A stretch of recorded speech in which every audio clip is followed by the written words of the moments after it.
Okay, Surendra Rajput, अब आपकी बारी है, बोलिए सुरेंद्र भाई बोलिए। अभिनंदन राजपूत जी कितनी दिन लड़ाई लड़े हमसे, पिछले जो है उससे मैं अब रुक जाओ यार के भाई, हो गया हमसे। हाँ चलिए बोलिए सुरेंद्र भाई। अरे लड़ते लड़ते हम आगे भी गए हम आपसे। दो चीजें हैं, आप थक गए तो आप घर बैठ जाइए, हम तो अभी नहीं थके हैं, आराम से हम आपको शुभकामनाएं देंगे, आप राज्यपाल बनिए कहीं के। आपकी थकान पर थके हैं। अरे भाई मानक भाई, हम आपके थकान पर थके। अब हमारी बारी है, बोल लेने दो यार। चलोगे? अरे क्या बोलने दीजिए भाई, कमाल है, आप जीते हैं ठीक है, पर बोलने तो दीजिए भाई, ऐसे नहीं। हाँ बोलिए सुरेंद्र राजपूत बोलिए।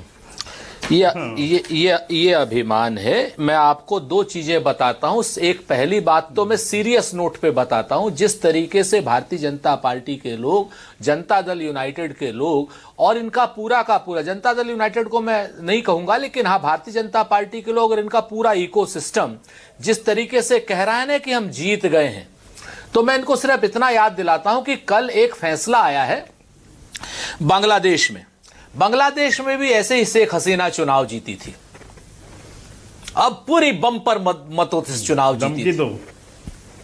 कल उसको वहां के बांग्लादेश के कोर्ट ने फांसी दी है और वो यहां पर एग्जाइल जीवन निभा रही है। ये मैं कह करके मैं भारत की चुनाव प्रक्रिया पर कोई वैसी बात नहीं कर रहा हूं, मैं पहले डिस्क्लेमर दे देता हूं, सुनिए एक मिनट, ठीक। नंबर एक।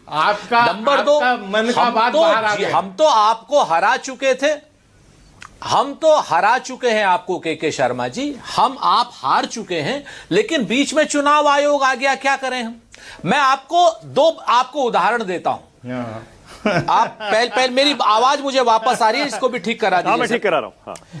तो आपको मैं आपको बताऊं मानक भाई, राजस्थान में अशोक गहलोत साहब की सरकार थी और हम लोगों ने महिलाओं को, प्रत्येक महिला को जो है मोबाइल बांटने की एक योजना चुनाव आयोग के चुनाव घोषणा से पहले की थी, ठीक।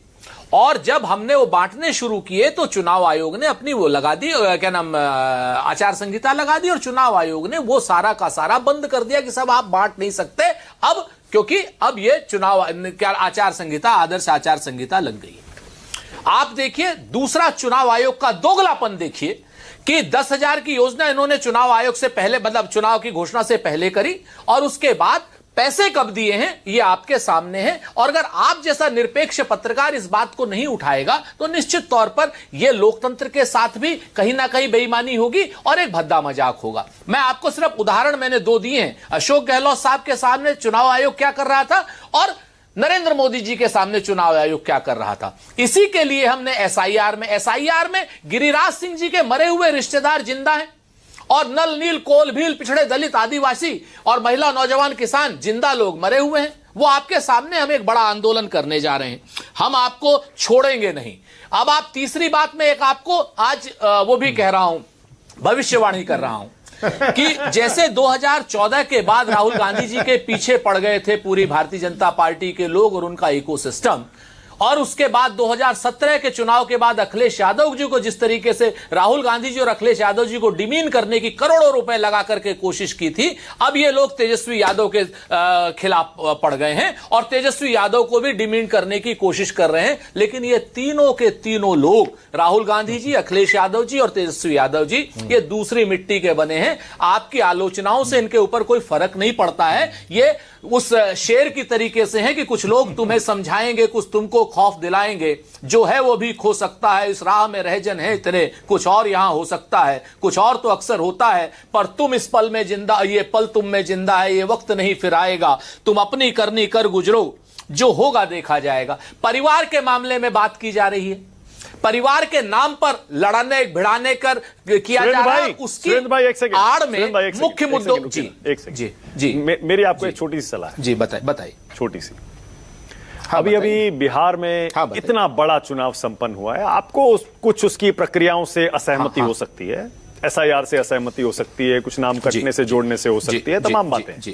वोट चोरी के आरोप लगा रहे हैं, उसमें भी कोई दिक्कत नहीं है, लोकतंत्र आपको वो अधिकार देता है जी। लेकिन आप हिंदुस्तान के चुनाव की तुलना बांग्लादेश के चुनाव से करेंगे? बांग्लादेश में वहां शेख हसीना को फांसी हो रही है, आप उसका उदाहरण यहां हिंदुस्तान के चुनाव के नतीजों के बाद दे रहे हैं? कैसी बात कर रहे हैं सुरेंद्र भाई? आपसे ऐसी उम्मीद मैं नहीं कर रहा था। मैं बताता हूं आपसे, बहुत एक मिनट मानक भाई, सीरियस बात की है तो जवाब भी सीरियस लो। बहुत ज्यादा अल्ट्रा राष्ट्रवादी जितने आप हैं उतना मैं हूं और उतना ही पूरा देश है। के शर्मा भी बैठे हुए, सब लोग बैठे हुए हैं। जिस वक्त बांग्लादेश में चुनाव हुए थे मानव गुप्ता जी, एक शो आप दिखा दीजिए पूरे भारत के मीडिया का या पूरी दुनिया के मीडिया का जिसने कहा हो कि वहां बेईमानी हुई थी। और उसके बाद बांग्लादेश का आप मीडिया उठाइए, देखिए क्या कह रहा था। आप समझिए मेरी बात को, मैं इस चुनाव को वहां से कंपेयर नहीं कर रहा हूं। मैंने पहले कहा, मानक जी सुनिए, मैंने कहा कि मैं कंपेयर नहीं कर रहा हूं। एक चीज अपनी बारी में सीरियस मुद्दा, बात पूरी करने दीजिए, एक सेकंड बात पूरी करने दीजिए। हाँ सुरेंद्र भाई बोलिए, जरा बोलिए। गलत बात। तो मैंने आपको दो लगाओं पे कंपेयर नहीं किया। मैंने आपसे स्पष्ट कहा कि जिस तरीके से बांग्लादेश के लोग भी, बांग्लादेश की आवामी पार्टी शेख हसीना वाली भी ऐसे ही वो मचा रही थी और वहां का विपक्ष भी ऐसे ही क्या नाम चिंता जता रहा था, ऐसे ही कह रहा था कि वहां बेईमानी हुई है, कदम कदम पर बेईमानी हुई है।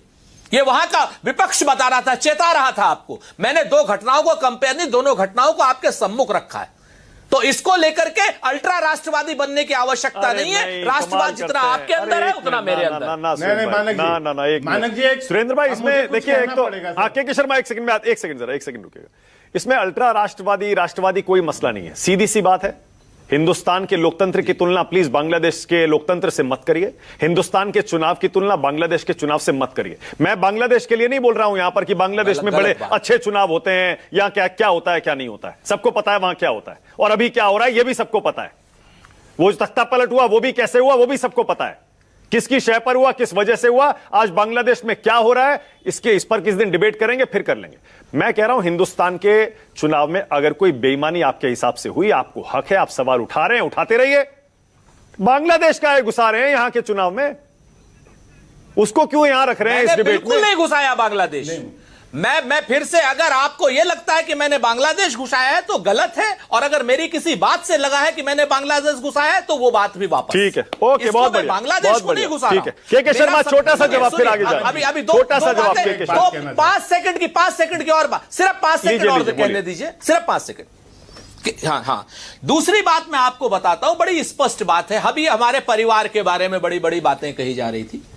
हम परिवारवादी हैं, हम तो खुलेआम परिवारवादी हैं। कांग्रेस भी परिवारवादी, आरजेडी भी परिवारवादी, समाजवादी पार्टी भी परिवारवादी। लेकिन रामविलास पासवान की पार्टी परिवारवादी नहीं है, वो राष्ट्रवादी है।